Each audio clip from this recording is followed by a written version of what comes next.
उस वक्त वो अपने आप से ये सवाल पूछ सकता है रात को उठकर वजू करके जानमाज पे बैठ के रात के 3 बजे, जबकि अभी 5 बजे जाके फजर होनी है। अब वो पूछ रहा है खुद से कि वो कौन है, वो किस जगह पर है, वो क्यों है और किस समत जा रहा है। वो अपने आप से पूछेगा जब ये सवाल एग्जिस्टेंशियल, तो वो जान पाएगा कि वो अल्लाह का बंदा है। वो ये जान पाएगा कि वो ज़मान मकान के एक टेस्ट में है। वो ये जान पाएगा कि उस टेस्ट के अंदर उसको क्यों डाला गया है। वो जान पाएगा कि वो जो ज़िंदगी गुजार रहा है वो किस समत रफ्ता है, वो जन्नत की तरफ जा रहा है कि जहन्नुम की तरफ जा रहा है। उसको ये अंदाज़ा होगा कि उसने अपनी दिन की ज़िंदगी का रुख क्या मुतय्यन किया हुआ है। हकीकत के नेहा राजों का पर्दा चाक करता ऐसा लम्हा फैलता है, बेकरां होता है तो आबाद होता है। ये लम्हा जब हकीकत के वो नेहा राजों का पर्दा चाक कर देता है,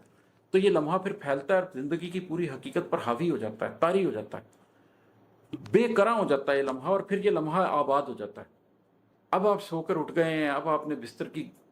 हरारत छोड़ दी है, अब आपने यकबस्तगी को चूम लिया है, अब आप अपना मुकद्दर सींचने के लिए तैयार हैं, अब आप जानमाज पे आ बैठे हैं, अब आपने एग्जिस्टेंशियल क्वेश्चन पूछ लिए हैं, अब आप अल्लाह की तरफ अपना रुझान कर चुके हैं। बहुत सर्दी की लंबी रात और उस रात का वो आखिरी हिस्सा, तहज्जुद का पहर, खालिस इबादत का पहर, और उसका वो लम्हा मुकम्मल और मुक़द्दस जागता लम्हा जहाँ इंसान खुद से मावरा होता है और तन्हाई के इदराक के मफ़हूम को आबाद करता है, ज़माने के हवादिस से शूर ज़ात को आज़ाद करता है। अब बहुत सर्दी की इस लंबी रात में, रात के आखिरी हिस्से में, तहज्जुद के पहर में, खालिस इबादत के पहर में, जिस शख्स को वो लम्हा मुयस्सर आ जाता है जिसमें वो ये हकीकत जान लेता है कि वो कौन है, किस जगह है, क्यों है, किस समत रफ्ता है,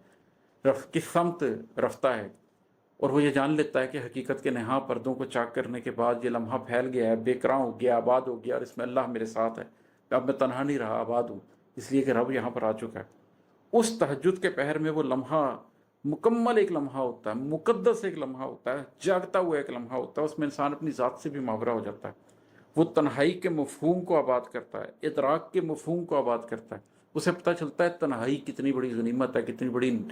नेमत है। इस तन्हाई में उसका रब उसके कल्ब में उतरा है।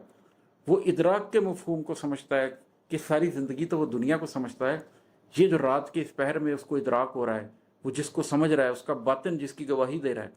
तो जो अल्लाह के होने का इदराक है कि मोमिन उस तरह ज़िंदगी गुजार रहा है कि अल्लाह उसे देख रहा है और वो अल्लाह को देख रहा है, तो वो जो इदराक का मफ़हूम इस लम्हे में आबाद होता है, ज़माने के हवादिस से शूर ज़ात को आज़ाद करता है।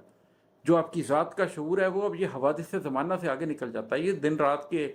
मुआश के समाज के मसाइल से आगे निकल जाता है, गम दौरा से आगे निकल जाता है।